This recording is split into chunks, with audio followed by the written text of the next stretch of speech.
Hi everybody, this is Unit 11, Lesson 1, and today's lesson is on reciprocal trig functions. So what does the term reciprocal mean? Reciprocal means that you are going to take a fraction and you're going to flip it. Okay, so we did negative reciprocals back when we were talking about slope. So you're just going to flip a fraction. This is just a reciprocal, not a negative reciprocal. So if I have a, and I flip it, that's going to be 1 over a. So just remember that every number has a 1 in the denominator if there is no fraction there. So let's review quickly again sine, cosine, and tangent, because our reciprocal trig functions are going to be based off of them. So remember, SOHCAHTOA, sine of theta equals opposite over hypotenuse. Cosine of theta equals adjacent over hypotenuse. And tangent of theta equals opposite over adjacent. All right, so those are the basic ones we learned last year and that we just reviewed yesterday. Cosecant is the reciprocal trig function of sine. Secant is the reciprocal trig function of cosine. And cotangent is the reciprocal trig function of tangent. All right? So I think the cotangent and the tangent going together, that makes perfect sense. Cosecant and secant you might mix up. Cosecant is going with sine, not cosine like you think it might, and secant is going with cosine. So cosecant, and I abbreviate that CSC, is the reciprocal of sine. So basically it's 1 over the sine. And sine is opposite over hypotenuse, so cosecant is hypotenuse over opposite.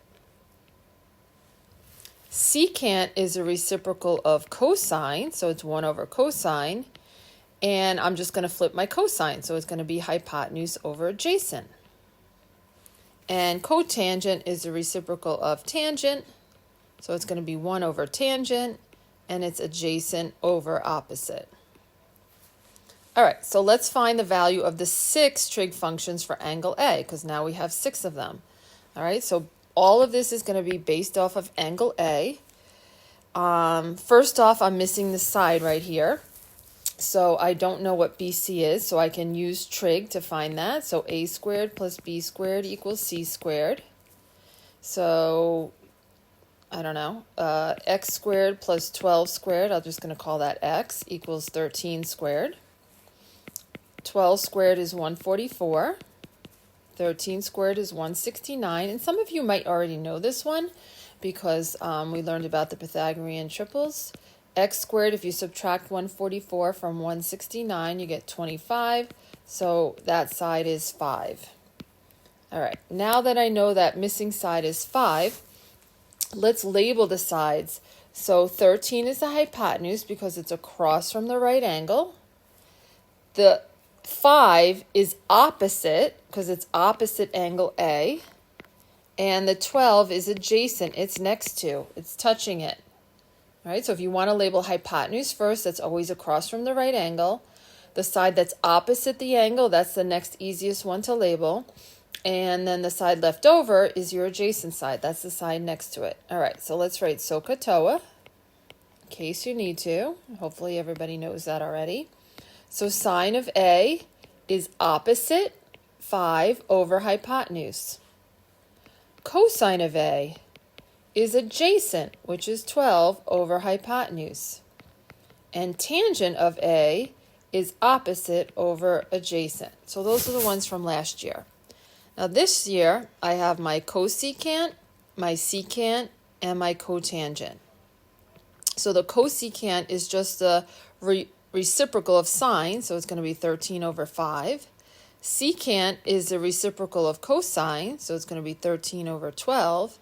And cotangent is the reciprocal of tangent, so it's going to be 12 over 5. All right, so that's the basic stuff. Let's turn over to the next page. In each example, draw and label an appropriate right triangle. So sine of theta is 7 over 11. So remember, sine is opposite over hypotenuse.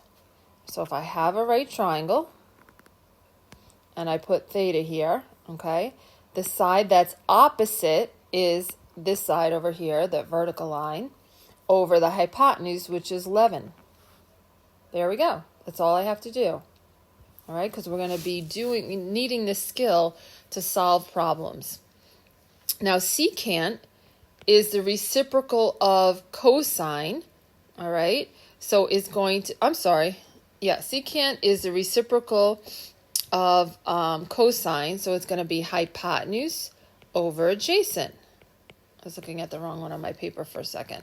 So again, let's put a right triangle there, put theta here. The hypotenuse is 14, so I'm going to put that right there, and then adjacent is 9. Done. Tangent is opposite over adjacent. So again, I have my right triangle. I have theta. Opposite is 7, adjacent is 6. All right, so I'm just drawing an example and labeling a right triangle. All right, so now here's where I'm going to use this skill. So I know that the tangent of theta is 5 over 12. All right, so let's draw myself a picture for that.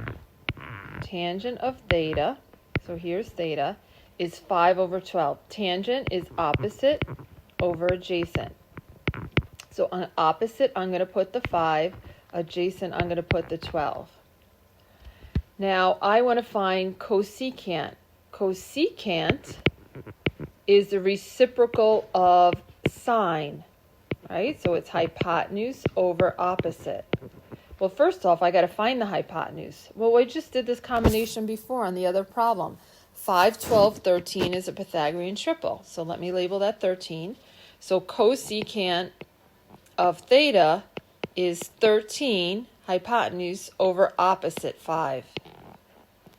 So basically, we're drawing a right triangle with the information that they gave us, right? They gave us tangent, and then I'm trying to figure out another problem, and that one was cosecant. All right. 4, find the values of the other 5 trig functions in simplest radical form if cosecant equals 7 over 6. Right? So here's my theta. Now cosecant is the reciprocal of sine. So it's 1 over sine. We just did this, so it should be right there in your head. So it's going to be hypotenuse over opposite. So 7 is the hypotenuse. Boom, put that there. 6 is the opposite. All right, now I'm going to have to find this missing side. So I'll call that x. X squared plus 6 squared equals 7 squared. X squared plus 36 equals 49. X squared equals 13. So that side right there is the square root of 13. Label that. All right. So now I want to find the other trig ratios. All right. So sine of theta is opposite. Actually, this one's x. So I should put an x there, not a theta. All right. So sine of x, and we'll label that x. Sine of x equals 6 over 7, because the opposite over hypotenuse. Cosine of x is radical 13 over 7, all right, because cosine is adjacent over hypotenuse. Tangent of x is opposite 6 over adjacent. Now here's the thing, we can't leave a radical in the denominator. We're not allowed to. So the way I unradicalize it is I multiply it by radical 13 over radical 13, because radical 13 over radical 13 is actually just equal to 1. So that gives me 6 radical 13 on top, and in the denominator, radical 13 times radical 13 is radical 169, which equals 13. So anytime you multiply a radical by itself, it's just the number without the radical. I already have cosecant. All right, that was in my given. So let's do secant is just the reverse of cosine. So it's going to be 7 over radical 13. Again, I have to rationalize the denominator. That's what it's called. I multiply by radical 13 over radical 13. And that gives me 7 radical 13 over 13. All right, so these are my answers right here. And then I got one more to do, cotangent cotangent is just the reciprocal of tangent, so it's radical 13 over 6. And there they are. Those are the 5 of them. Okay? And let's see what we got here. Using the triangle at the right, find the value of 15 sine of A plus 10 secant of B minus 8 cotangent of A. Yikes. This looks kind of crazy. Well, let's start. Sine of A. Here's A right here. Sine is opposite over hypotenuse. So that's going to be 8 over 10. But I want to multiply that by 15. And then I got 10 times secant of B. Well, secant is 1 over cosine, so that's really hypotenuse over adjacent. So if you need to do that, each time go through it to figure out what it is, that would be fine. Secant of B, so now I'm going to B. Hypotenuse, which is 10, over adjacent, which is 8. And I'm going to run out of room here. So let me start writing this all down here. All right. So let me do this. 15 sine of A plus 10 secant of B minus 8 cotangent of A, because I want to be able to write underneath it. So we already did sine of A. That was 8 over 10. Now we got 10 secant of B. So secant of B we said was 10 over 8. And minus 8 cotangent of A. So cotangent is the reciprocal of tangent, so it's going to be adjacent over opposite. But I'm doing it from angle A because it's cotangent of A. Adjacent, which is 6, over opposite, which is 8. All right, and all of that can go right just like that into my calculator. 15 times 8 tenths plus 10 times 10 eighths. Put parentheses around each of those fractions, minus 8 times 6 eighths. All right, and that gives me 18.5. All right, and that was the last problem. So we will practice that all tomorrow.